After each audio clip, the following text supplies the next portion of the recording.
Stop packing your suitcase right now and examine exactly what you just put inside, because you are very likely carrying an illegal item that will get your bag thrown straight into an airport dumpster.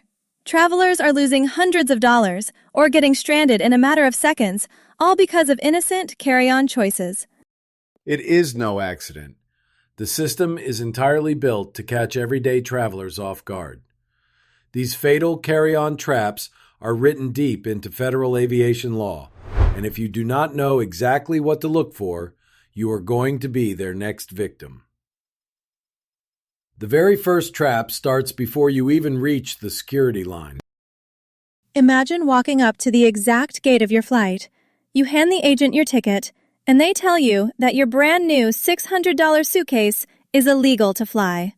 You have to leave it behind, or you miss the flight. This is happening right now in 2026, and people are furious. It is devastating. And airline agents are not just being difficult, they are enforcing federal law. Most travelers think they are buying high-end convenience when they purchase a smart carry-on bag with built-in chargers or tracking.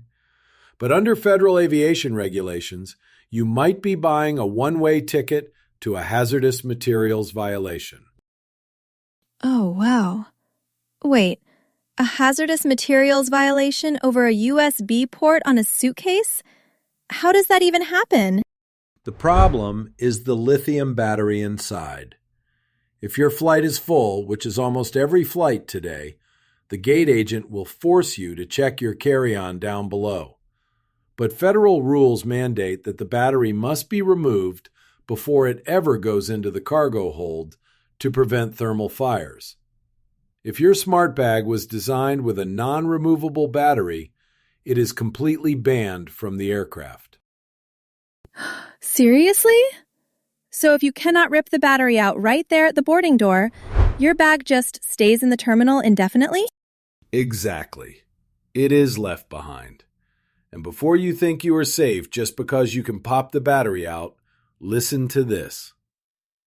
Under the updated aviation safety rules for 2026, if that smart bag has an internal tracking GPS or SIM card that cannot be completely powered down into airplane mode, it is permanently prohibited from being checked.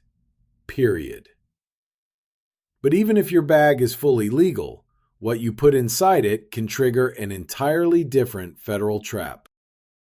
Makes sense. So a smart suitcase can get you stranded. But getting stopped at the security checkpoint over a nearly empty bottle? I saw a woman crying last week because TSA threw out her $400 perfume, and the bottle was almost completely empty. It happens thousands of times a day, and the TSA gets blamed.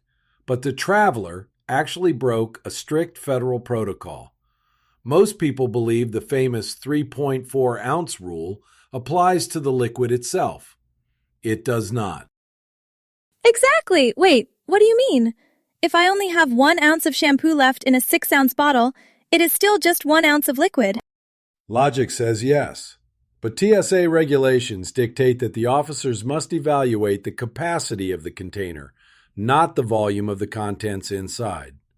If the bottle itself is stamped as holding over 3.4 ounces, or 100 milliliters, it is an automatic failure, even if there is only a single drop of liquid inside. Oh, wow. So they are not measuring my actual liquid? They just look at the printed label on the plastic? Exactly. The X-ray machines and agents are calibrating for container size. Yet there is a much more devastating loophole that blindsides even frequent flyers and drains their wallets. People think they can outsmart this by bringing a large gel-based health supplement or an expensive face cream, arguing it is a paste, not a liquid. Right, because a thick gel is not splashing around like water. Under TSA guidelines, if you can squeeze it, smear it, or spray it, it is classified as a liquid. And if that thick gel is in a 5-ounce tube, even rolled up and almost empty, it goes straight into the trash.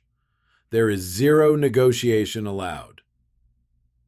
And once you make it through security, an entirely new financial nightmare is waiting at the gate, especially if you are flying overseas.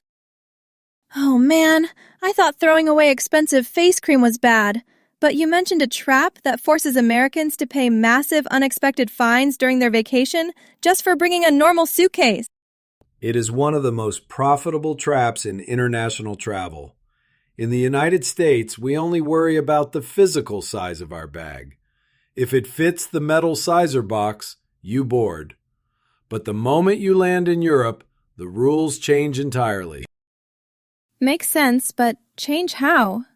A 22-inch suitcase is the exact same physical size in Paris as it is in New York. True, but European airlines do not just care about dimensions. They strictly enforce extreme carry-on weight limits. Carriers like Lufthansa often cap cabin bags at exactly 8 kilograms. For Americans, that is just 17 pounds. 17 pounds? That is crazy! My empty hard-shell roller bag weighs 8 pounds by itself. Precisely. You have almost zero weight allowance left for your actual clothes. And here is the nightmare scenario that strands travelers. You fly overnight from Chicago to Frankfurt on a massive aircraft, and nobody weighs your carry-on. But then you walk over to catch a smaller connecting European flight. And that is where they ambush you? Right at the boarding door. The European gate agents will pull you aside and force your carry-on onto a scale. When it hits 25 pounds, you are slapped with an $80 penalty on the spot, and they throw your unprotected bag into the cargo hold.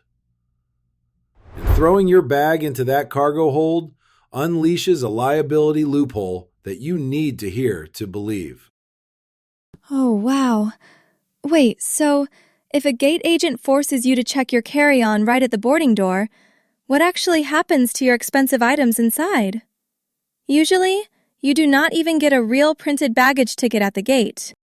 You just nailed one of the dirtiest little secrets in flying. Almost every flight nowadays asks for volunteers to gate check their bags because the overhead bins are completely stuffed. But when you hand over your bag at the gate, you enter what the Department of Transportation calls a simplified bailment contract. A simplified bailment contract? Exactly what does that actually mean for my luggage? It basically means you are tossing away your usual passenger rights. If you check a bag at the front desk, the airline is on the hook for up to $3,800 if they lose or destroy it.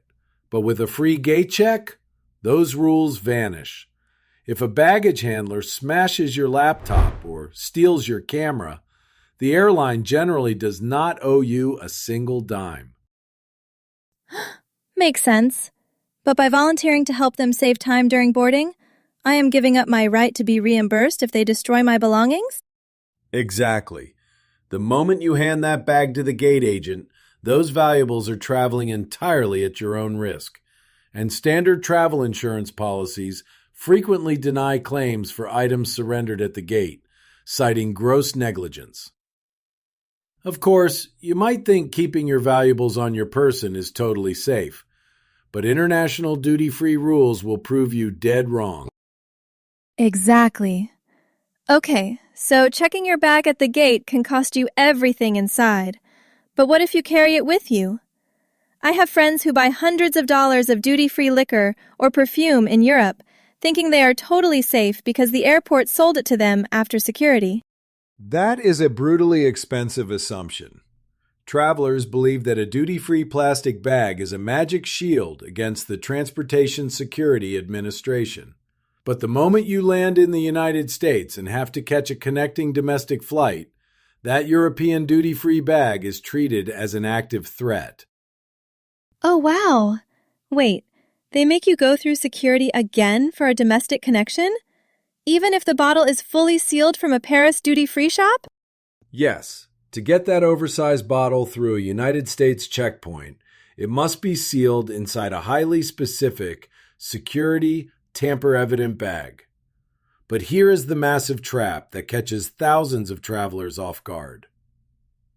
The original receipt for that purchase must be clearly visible inside the sealed bag.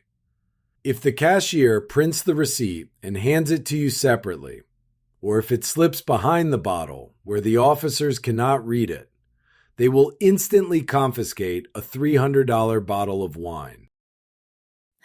Seriously? Just because a slip of paper is in my pocket instead of inside the plastic?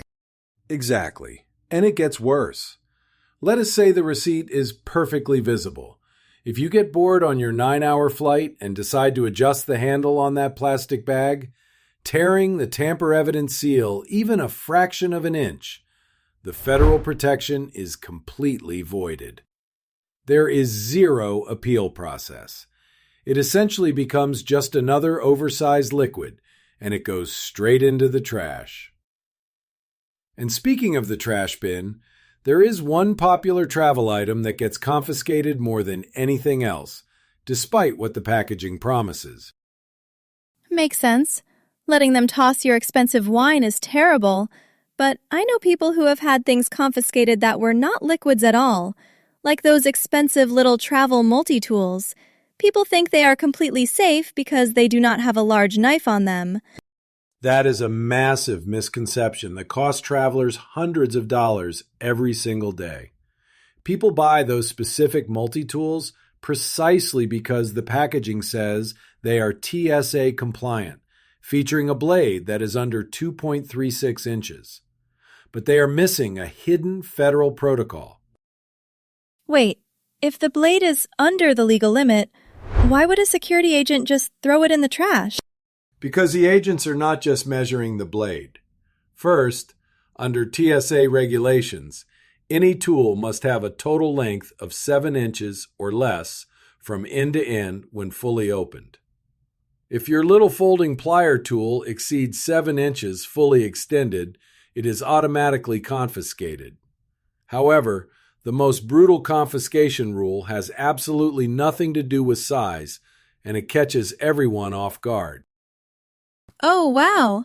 There is another rule besides the full length of the tool. Yes, it comes down to how the tool is assembled. Many of these premium multi-tools include a tiny safety catch to keep the small instruments locked in place while you use them. But the TSA considers many of those locking mechanisms to be switchblade adjacent.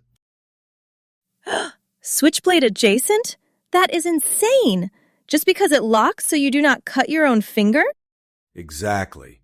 Discretionary confiscation rules empower the agent at the scanning desk. If they believe that tiny locking catch turns your basic pocket screwdriver into a fixed weapon, it goes straight into the surrender bin. You legally cannot argue it.